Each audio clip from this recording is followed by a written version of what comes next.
আসসালামু আলাইকুম এভরিওয়ান, সবাই কেমন আছেন? আশা করি ভালো আছেন। আলহামদুলিল্লাহ আমিও ভালো আছি। চলে আসছি প্রত্যেকদিনের মতো রান্না করতে। আমার আজকের আয়োজন হচ্ছে পেঁয়াজের কালি এবং আলু দিয়ে ভাজি করব। প্রথমে একটু রসুন বাটা দিয়ে নিব, এরপর হচ্ছে পেঁয়াজের কালি আলুটা ঢেলে দিব। পেঁয়াজের কালি আলুর ভিতরে পেঁয়াজ না দিলেও চলে, কাঁচামরিচ এবং রসুন চেঁচা এটা দিয়েই ভাজলে অনেক টেস্ট হয়। লবণ হলুদ দিয়ে নাড়াতে চাড়াতে হয়ে যাবে।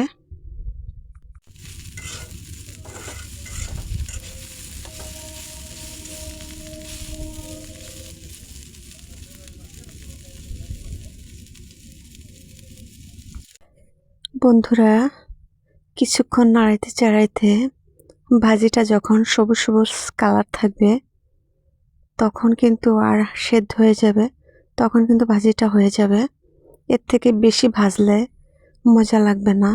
এটা একটু তেল পরিমাণটা বেশি দিতে হবে। রান্নাটা কেমন হলো কমেন্ট করে জানাবেন। সবাই ভালো থাকবেন। আল্লাহ হাফেজ।